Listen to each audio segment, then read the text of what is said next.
So, imagine being completely trapped in this like sterile glass box. Right, like an ultimate bubble. Yeah, exactly. I mean, every breath you take is monitored, your meals are charted, and you are just, totally cut off from the world. Which was, well, a very necessary reality for a lot of people recently. And that's exactly where we're starting today's deep dive.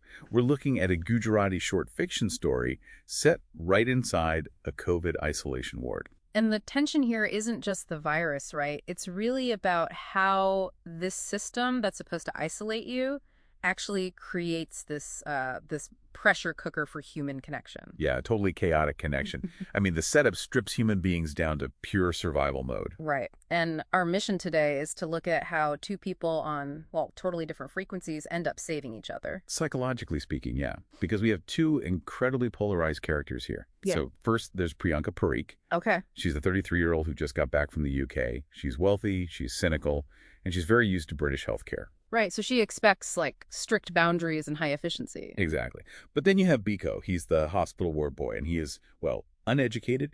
He reeks of cheap local liquor and sweat, and he wears a traditional Gandhi cap.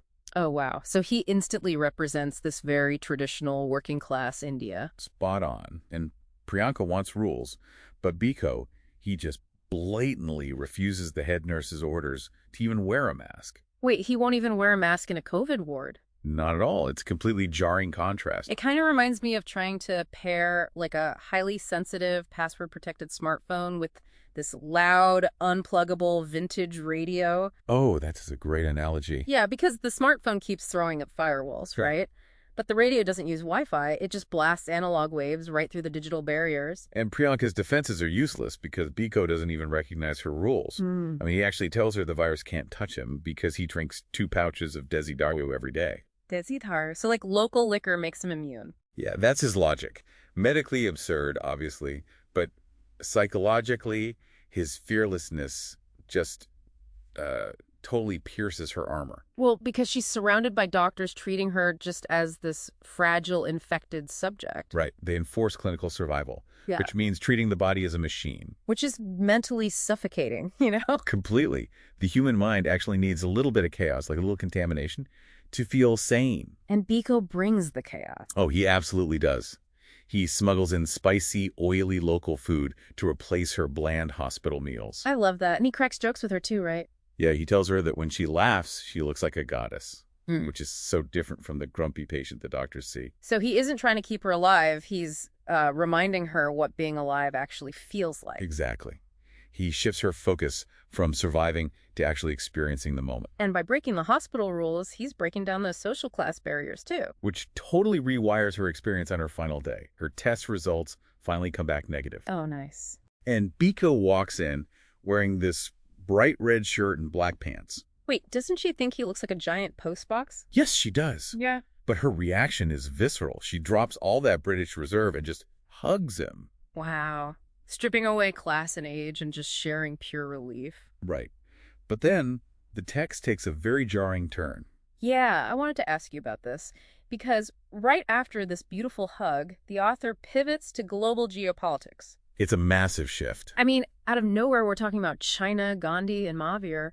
Why jump from a hospital hug to international philosophy? Well, the author uses this intimate connection to make a broader cultural claim. And just to be clear, we are simply reporting what the text says here. Right, we're not taking sides or endorsing this at all. Exactly. But the story concludes by claiming the global pandemic wouldn't have happened if the Chinese had adopted the peaceful mindsets of Indian figures like Gandhi or Mahavir. That is a huge leap. It really is.